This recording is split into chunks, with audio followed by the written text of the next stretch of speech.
Assalamualaikum warahmatullahi wabarakatuh. Halo, kembali lagi di podcast Strategi Algoritma. Saya Coach Misbah yang hari ini bakal menemani kalian membahas salah satu topik paling menarik dalam dunia pemrograman, yaitu algoritma pemrograman dinamis atau dynamic programming.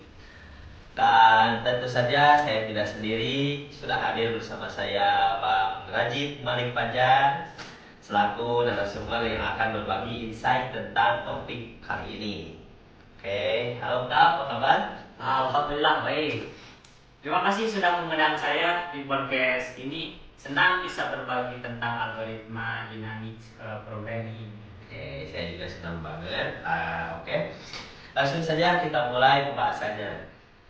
Sebelum kita menyelam lebih dalam, bagi pendengar yang mungkin masih awam, mengapa sih algoritma itu penting banget di dunia teknologi saat ini?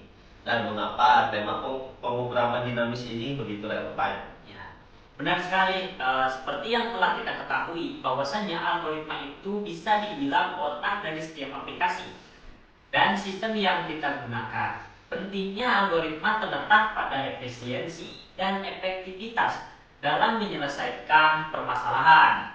Sementara itu, pemrograman dinamis atau dynamic programming atau DP adalah salah satu teknik algoritma yang sangat kuat. Relevansinya tinggi karena DP ini dirancang untuk menyelesaikan permasalahan.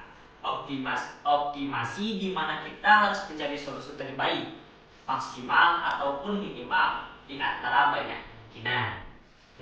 Oke. Jadi ini bukan sekedar tentang mendapatkan jawaban, tapi mendapatkan jawaban terbaik dengan cara yang paling efisien itu. Ya, betul banget, Bang. Oke, teman-teman dimanapun kalian berada, sekarang kita ke inti pembahasan. Secara umum, apa sih definisi algoritma pemrograman dinamis itu sendiri? Oke. Pemrograman dinamis adalah metode untuk memecahkan masalah kompleks dengan cara memecahkannya menjadi sub-sub kecil dan menyimpan hasilnya agar tidak perlu dihitung ulang.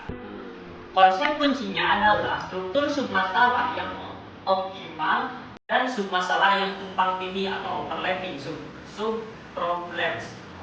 Coba menarik sekali ya. Jadi seperti bekerja cerdas dan bekerja keras. Ya. Kalau begitu, bisa diberikan contoh penerapannya dalam kehidupan sehari-hari? Oke, bisa. Agar pendengar lebih mudah membayangkan. Nah, tentu saja ya, karena contoh paling nyata yang sering kita gunakan dalam sehari-hari atau pada aplikasi yang sering kita temukan yaitu Google Maps. Ketika kita mencari rute dari titik A ke titik B, aplikasi itu menggunakan DP atau dynamic programming untuk menentukan jalur yang terpendek atau masalah optimasi dari ribuan kemungkinan rute dengan memecahkannya menjadi subjalur yang lebih kecil. Contoh lainnya adalah masalah penukaran uang untuk menghasilkan jumlah pecahan poin paling sedikit atau optimasi dalam penjadwalan pekerjaan. Wah, jadi ternyata sangat dekat dengan kehidupan kita sehari-hari ternyata ya. Lalu apa saja jenis-jenis algoritma populer yang sering menggunakan prinsip DP? Ada dua prinsip. DP itu digunakannya dua prinsip. Yang pertama, pendekatan utama itu adalah top-down atau memoization, di mana kita memecahkan suatu masalah besar dan menyimpan hasilnya secara rekursif. Dan yang kedua adalah bottom up atau tubulation, di mana kita menyelesaikan masalah terkecil ke terbesar secara interaktif.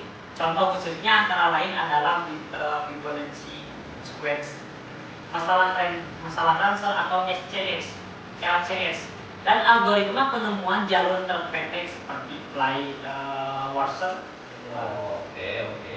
Baik. Sekarang mungkin kita bahas satu studi kasus. Mungkin Anda bisa mengambil contoh yang paling sering muncul, misalnya network problem atau permasalahan dasar. Saya akan mengambil contoh network problem adalah kasus klasik di mana kita punya ransel dengan kapasitas berat tertentu dan kita punya banyak barang masing-masing dengan berat dan nilai yang berbeda. Kalau boleh tahu itu tujuannya untuk apa? Jadi tujuannya adalah memilih kombinasi barang yang akan dimasukkan ke dalam ransel agar nilai totalnya maksimal tanpa melebihi batas kapasitas berat ransel. Oke. Kalau begitu, bagaimana cara dynamic programming untuk menyelesaikan permasalahan tersebut? DP membuat tabel untuk menyimpan nilai optimal yang bisa dicapai untuk setiap kapasitas dan setiap jumlah barang yang akan dipertimbangkan atau yang akan diambil atau yang akan dimasukkan ke dalam ransel itu. Dengan kata lain, ia memiliki kembali hasil sub masalah sebelumnya. Misalnya untuk menentukan nilai optimal ransel 5 kg, ia akan memilih hasil optimal untuk ransel itu di antara 4 kg atau 3 kg. Dengan cara ini, ia tidak menghitung ulang nilai optimal untuk ransel dengan kapasitas yang lebih kecil secara berulang kali gitu, sehingga prosesnya jadi sangat efisien dan cepat. Selanjutnya ya Pak, biasanya tantangan apa sih yang terjadi saat merancang dynamic programming? Untuk tantangannya ada beberapa tantangan umum. Yang pertama itu sulit mengidentifikasi sub masalahnya. Jadi DP itu kan yang pertamanya itu mencari sub masalah. Nah, mencari sub masalah yang terkecil. Nah, cara banyak kekeliruan atau banyak kesalahan yang ketika merancang DP itu salah atau sulit dalam mengidentifikasi sub masalahnya. Yang kedua itu kesulitan membuat state DP-nya atau dynamic programming-nya. Yang ketiga itu transisi antar stage kurang tepat. Yang keempat penggunaan memori besar.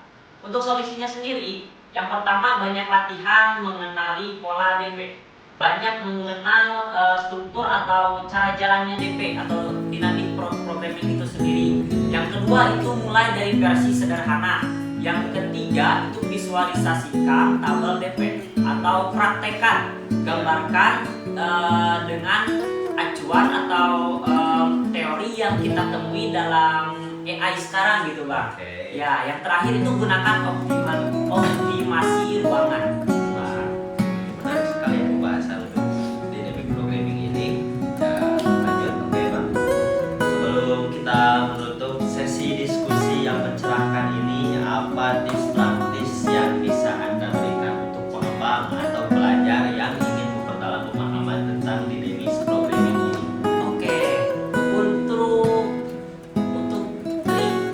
Bagi pemula ya, yang pertama itu mulai dari masalah klasik seperti Fibonacci atau knapsack. Yang kedua itu pahami konsep dengan langsung fokus codingnya, jangan masuk pada fokus codingnya. Jadi kalau kita mau membuat suatu pemahaman tentang programan dinamis, jangan terlalu terpacu kepada codingannya, tapi pahami dulu konsep yang akan kita bangun. Yang ketiga itu coba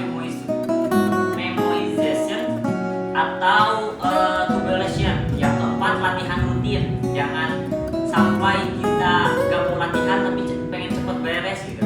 Boleh latihan di Redcode atau Hackerrank, bisa itu. Yang kelima itu catat pola-pola DP untuk memudahkan pemahaman kalian. Terima kasih banyak ya Bang.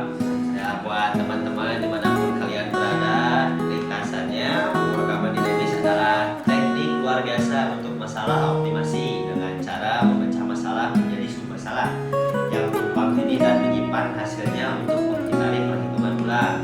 Konsep seperti memoization dan tabulation adalah kunci untuk implementasi yang efisien. Baik, terima kasih kepada narasumber Bapak Wali Fajar, dan terima kasih untuk para pendengar yang sudah mengikuti episode kali ini. Ya, dari awal sampai akhir, jangan lupa follow podcast ini di platform digital lainnya. Saya Mochi Misbah pamit undur diri. Wassalamualaikum warahmatullahi wabarakatuh. One is the loneliest number that you'll ever do.